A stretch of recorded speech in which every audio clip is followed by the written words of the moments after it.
What's good, y'all? Welcome back to the channel. Like, share, subscribe, comment. I just talk about in the video, and we're just gonna hop right into it. So today, we'll be doing our last NC story of the day.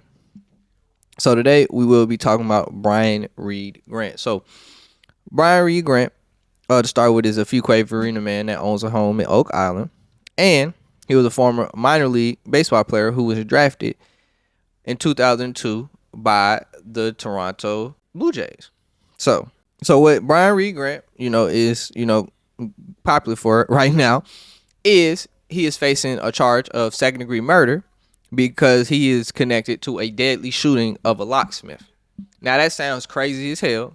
A man coming, a locksmith. I don't know if, you got the wrong key. Some basically, coming to change the locks and you end up shooting them. Somebody you're paying for a service and then you end up happening. But what they're saying, Oak Island police, if you don't know Oak Island, that's out there toward the beach. Officers responded to a shots fired report on Wednesday around 6 p.m. at a home on Northeastern 49th Street in broad daylight at that, where they found 61-year-old Randolph Stewart dead from gunshot wounds. According to police, Stewart, the owner of Stewart Enterprises Locksmith Services, was working at Grant's home when he was shot. Police body cam footage shows Grant telling officers that Stewart held a knife to his throat. And now he is being held at the Brunswick County Detention Center under no bond. So, news overnight, new details released in a deadly shooting in Oak Island. Investigators say a homeowner now accused of killing a business owner at his house on a service call. Brian Reed Grant has been arrested now, charged for the killing of Randy Stewart. Happened just after 6 last night at a home on Northeast 49th Street. Stewart was the owner of a locksmith company. Investigators believe Stewart was there on a service call when he was killed. Grant being held in the Brunswick County Jail this morning with no bond. He is due in court later today. It's an interesting situation, to say the least.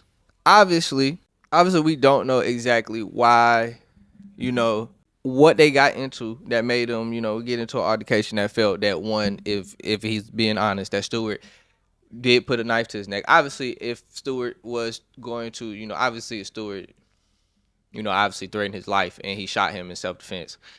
I mean, maybe he shot him self-defense. His self-defense line is very dependent on how many times you shoot him. And it's a lot of shit that factors into them giving you self-defense.